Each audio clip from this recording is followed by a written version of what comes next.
Your mindset, specifically the way you think about problems in life, is keeping you poor, fat, and stupid, and will continue to do so for the rest of your life, unless, of course, you do something about it. Let me explain. Back in the 1960s, an American psychologist called Martin Seligman and his colleagues conducted a now famous research. It involved 3 groups of dogs. The first group were put in a cage and later released. This was the control group. The second group were also put in a cage, but while they were there, they would randomly receive small electric shocks. By pushing their noses on a nearby panel, the dogs were able to turn the shocks off. They quickly learned that their actions mattered and would successfully stop the shocks whenever they happened. The third group were put in a cage and received the same shocks as the second group, but for this group, the nearby panel didn't work. No matter what actions the dogs in this group took, nothing would stop the shocks. It was actually the second group's panel that controlled the shocks of the third group. But of course, the third group couldn't have known that, and to them it appeared that the shocks would start and stop randomly. So this group quickly learned that their actions didn't matter. Now, once the 3 groups of dogs went through that experience, it was time for the second part of the experiment.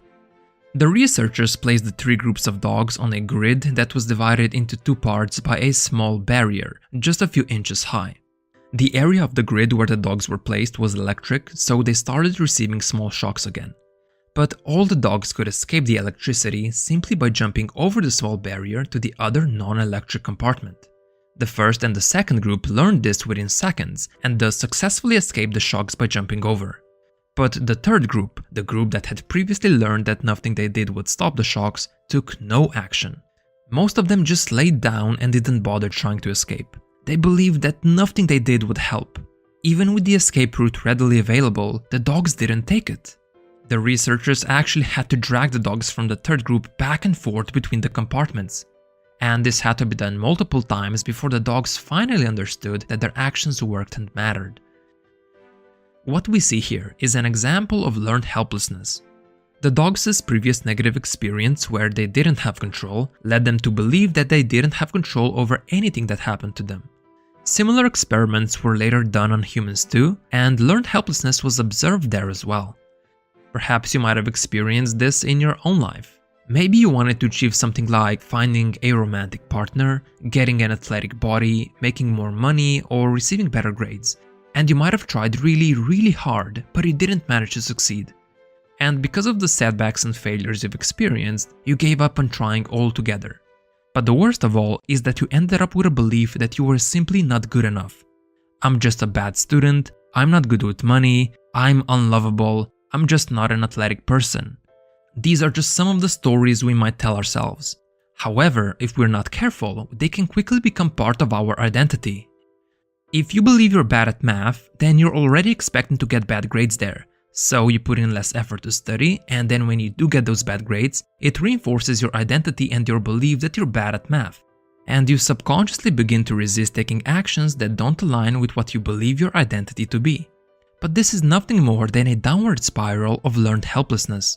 You've become just like that puppy that's continuously being shocked because you believe that you have no control over the situation.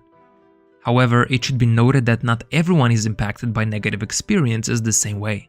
In both animal and human experiments, roughly 1 out of 3 subjects weren't affected by learned helplessness, which poses 2 questions.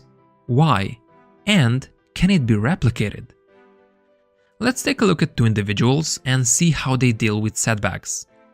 Bob and Lily were both employed at a big corporation. Suddenly, half of the workforce was fired without an explanation. Unfortunately, Bob and Lily were among them. While both of them felt defeated and depressed for a while, they experienced this setback very differently. Bob's whole world fell apart. He believed this setback was permanent. He was never going to find work again. Lily acknowledged this as a setback, but she knew it was just temporary and that she would eventually bounce back and get another job. Even though Bob only experienced a setback in one area of his life, which was work, he now believed he was a failure, worthless, and talentless at everything. Lily knew that wasn't the case for her. While she might have had a setback in her work life, she knew that she still shined in other areas of her life. Bob believed that the only reason he got fired was that he just wasn't good enough at his job, and only blamed himself for it. Other options didn't even cross his mind. Lily acknowledged that she might not have been the best at her job as she was relatively new, but she believed she was still good enough for her skills to be valuable and that the company just didn't need her services right now. You can see how Bob and Lily differentiated in their explanatory styles. Firstly, one believed that this failure was permanent, while the other believed it was temporary. Secondly, one believed that the failure was universal and that he's bad at everything, while the other believed it was specific to that area and that she's still good in other areas. Thirdly, one internalized the problem and blamed himself for his failure, while the other externalized it and attributed it to the current labor market conditions. Same event, different story. Where most succumb to helplessness, some people tell themselves a more favorable version of events. And you can learn to do that as well. But make no mistake, both Bob and Lily felt depressed and helpless in the moment.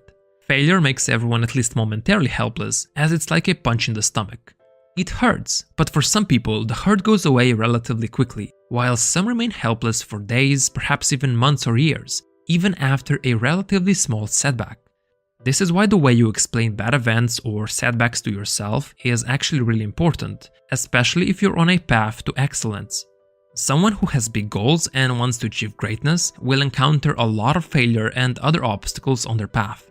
But while failure can leave us helpless, it is also necessary for us to grow, improve, and eventually succeed. So it's time to start reframing events in a way that benefits us and allows us to keep persisting and taking action.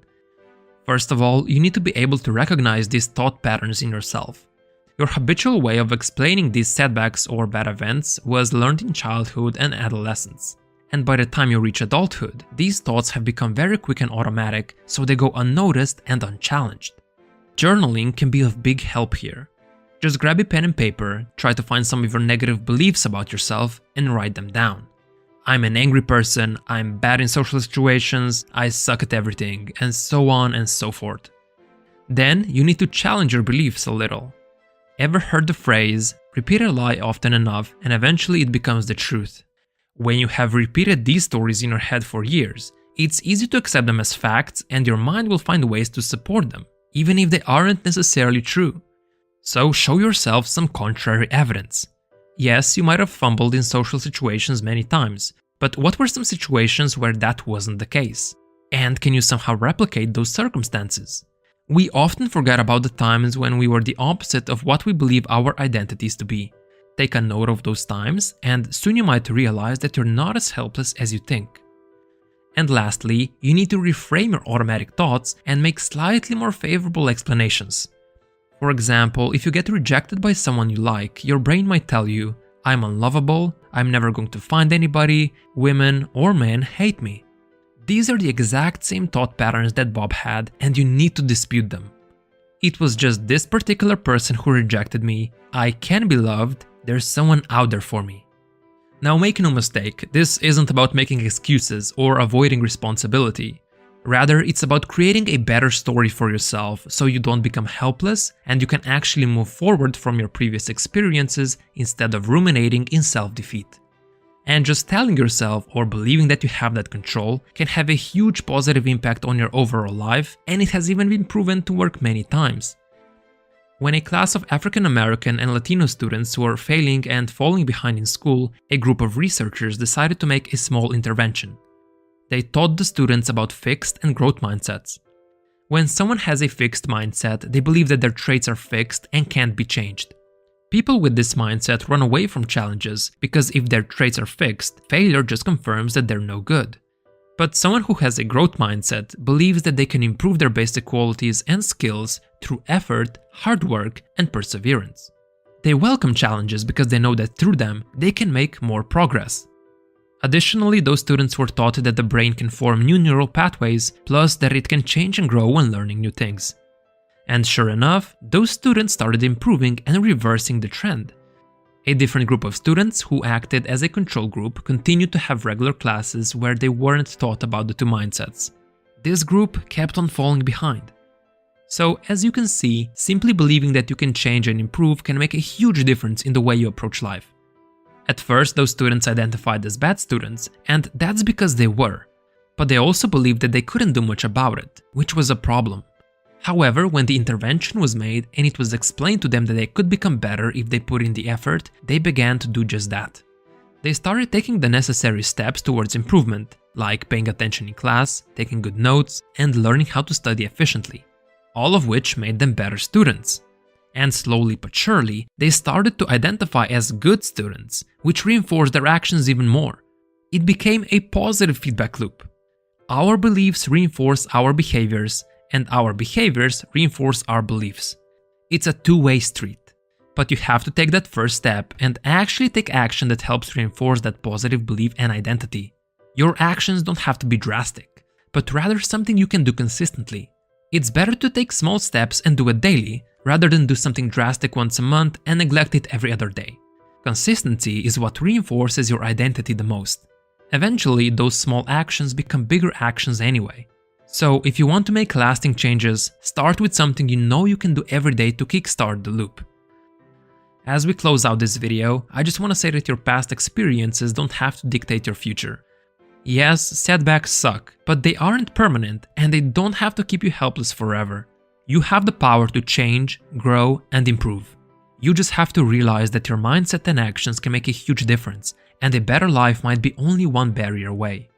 Don't think you can't do it, because you know you can. Thanks for watching till the end. If you enjoyed this video, make sure to hit that like button as it helps the channel a lot.